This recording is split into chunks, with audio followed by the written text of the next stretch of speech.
Hey everybody, it is me. I'm here to do a small review. I've been doing a lot of time lapse drawing and live art drawing and things like that. If you're keeping track of my videos, I haven't done like a live video in quite some time, but I've been reading a lot of horror lately.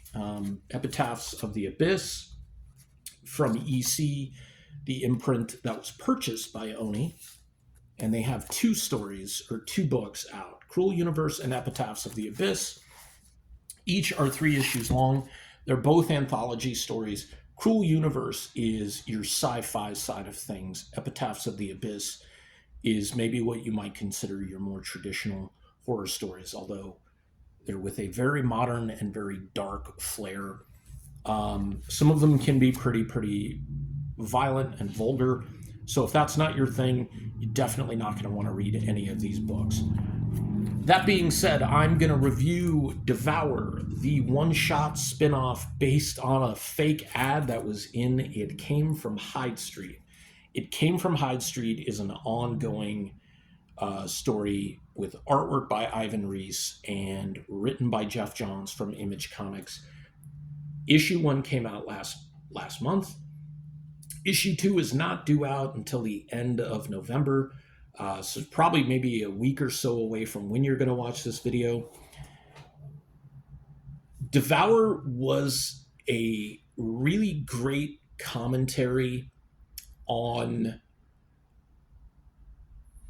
specifically American beauty standards and the unhealthy relationship that a lot of us have with food and the idea of what it takes to be happy, right?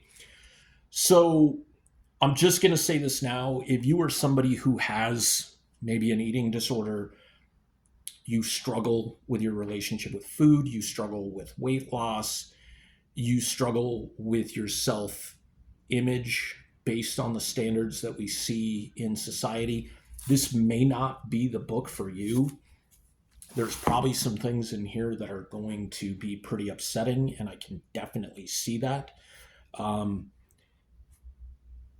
that being said, the story being told in this book is extremely um, well done. Alex Sinclair delivers some great colors. Leela Lees is your artist, and Metal Shoot. I'm not sure if I'm probably butchering that name, but Metal Shoot is your writer. Really great overall story. There's one or two nitpicks that I have in this, and I'll get those over with right now just so that we concentrate on the positives of this.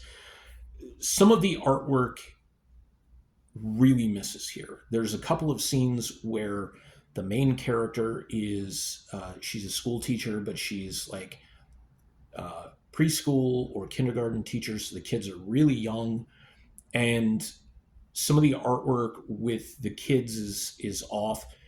That is not a criticism of Leela Lee's, because most comic book artists really struggle with drawing children. They draw them and they look a lot like little adults.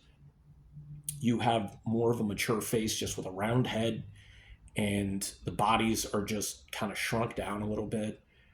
Sometimes people tend to give the younger characters like shoulder muscles and stuff. And I think it's just based on the repetition of drawing adults and heroes and things like that so often. So it's not a knock on the artist. It's kind of a critique of the comic book universe or the comic book industry altogether. When you're not gearing your book that way and you don't draw children enough, you don't have that frame of reference. So they end up just looking like people that were shrunken. Sometimes they come across like people with dwarfism, so their proportions are way off and things like that. That's my one nitpick, or one of my nitpicks. Um, so the story, as you might be able to tell, is kind of based on an infomercial esque advertisement for a product called Devour. It's guaranteed to help you lose weight. You're going to be thin, you're going to be beautiful, you're going to love yourself, all that shit, right? So story starts with middle-aged woman, 30s, 40s, what have you, just walking down the street, but they do the typical tropes. She's eating a donut, she's drinking a diet soda, she's heavy set. She walks by like a health, basically like a local GNC, right? And so she goes inside because she hears something calling her. She walks up, she talks to, I forget what the woman's name is, but she talks to this lady who's running the counter, and she kind of tells her like, hey, you can lose weight too. And she's like, I've tried everything, it doesn't work. I had a kid, and my body's just my body the way it is, and that's fine. And that's kind of the key, is at every point the character being affected is like, no, it's fine, like there's nothing wrong with this. Whereas the story, or the way society sees it, or the relationship we have with advertising and beauty standards is, no, you're not okay. Like, if you're a guy, you've got to look this way, you've got to have muscles, and you've got to have that weird MMA body, or you've got to be one of these like jacked YouTube influencers who's obviously on like tren and steroids and all this other stuff.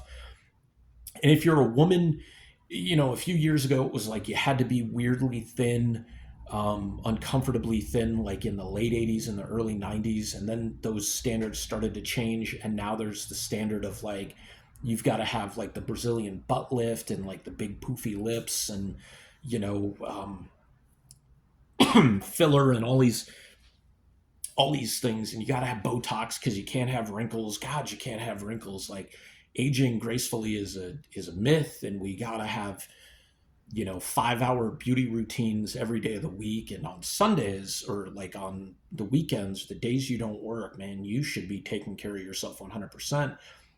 And it's all about like quality of life versus perceived quality of life, like the image that advertisers sell you. So she takes the Devour home. She finds her daughter. Takes place in 1983, the beginning of the story. Finds her daughter digging through the cupboards, pulling out a box of cookies. She scolds her daughter, yells at her, tells her, "Do you want to end up like me?" She takes the cookies away from her. Now, the mom and the daughter have very, very distinct looks. And this is very important, because the next scene, you see mom sitting on the couch watching like a Jane Fonda workout video. And she decides to open the tub of Devour. We jump to present time, so 40 years later, right? There's a young woman trying on a wedding dress, and it's beautiful gown, lace, just gorgeous. She's going to look great on her wedding day, right? Problem is she's a little bit too big for the wedding dress. And so she goes out, she shows her mom and her grandma, who are the little girl and the woman at the beginning of the comic. And they're very, very distinct. The little girl had glasses and a ponytail and dark hair. Mom had kind of like a 1980s Karen haircut, like a very like end result Farrah Fawcett kind of thing. And she's blonde, and so you can tell these are the same people from the beginning of the book, right? And they're both scarily thin, right? Like, we're not even talking like sickly. No, sickly would be a good term for it. And the mom is very like, "Oh my God, honey, you look beautiful." The grandma is hypercritical of everything, chastising her because she's too big to fit into her wedding dress. And I think this is something that a lot of people feel for this specific day, like prom, wedding. I don't know what the other big days in your life are, right? So you got to fit in the dress, you got to look amazing, you got to be beautiful and stuff like that. And the only way you're going to be beautiful is if you fit in this dress, and you need to lose like 15 pounds, and you need to do it in 3 months. So while mom is like, "Sweetie, all you got to do is, cut down on your calories a little bit, up your workout, like just so you can fit in the dress. It's fine. You're going to be fine. Just stick with what you're doing. It's doable in this time frame," right? Which is true. Grandma, on the other hand, is very, very like vicious and sinking her teeth in, and like, you have no discipline, you're a piece of shit. Like, all these, like, she represents society, right? The mom represents a mom who loves and cares for her kid and just wants what's best for them and for them to be happy. Grandma really represents like the advertisers in society saying, no, you don't look as good as you can. You're not as happy as you can be if you look this way. Um, so, the daughter keeps trying to, like, work out and diet and all these things. And I think she feels like she has a really unhealthy relationship with food just based on the internal dialogue that she has. That's why I think this is a rough read for somebody who has that same relationship with food or that same self image, body image issue. Um, so she's not losing enough weight. She still doesn't fit in the dress. It's like 2 weeks to go. Grandma says, there is a way that you're going to be able to do this. Takes her to the health store, the GNC that's local. This woman is still working there 40 years later, and she doesn't look all that different, right? Tells the grandmother, don't worry, we can take care of this. She's going to fit in her dress right away. Next scene, she's at her wedding. You can already see differences in her body, right? Like, you can see kind of the hip bones protruding through the hips of the dress, the hem of the dress a little bit. Silhouette is way different than it was when she first tried on the dress. Shoulders look different. Her elbows look different. And then you fast forward another year or so, and she's got a baby. And you flash back and forth between the GNC store and the nutrition store, I should say, and the woman singing to her baby and still having the internal dialogue about how you're going to be happy and you're going to, you're never going to have to worry about this. And she opens up the canister, and then you see a little card that she sends to the woman at the Devour store, and she is thanking her for helping her be happy and that her daughter will be happy as well. There's a picture of the baby. The baby. I'm not going to give away, what the secret of this is, but it's kind of a cross between all these body image, weight loss commercials and Stephen King's Thinner.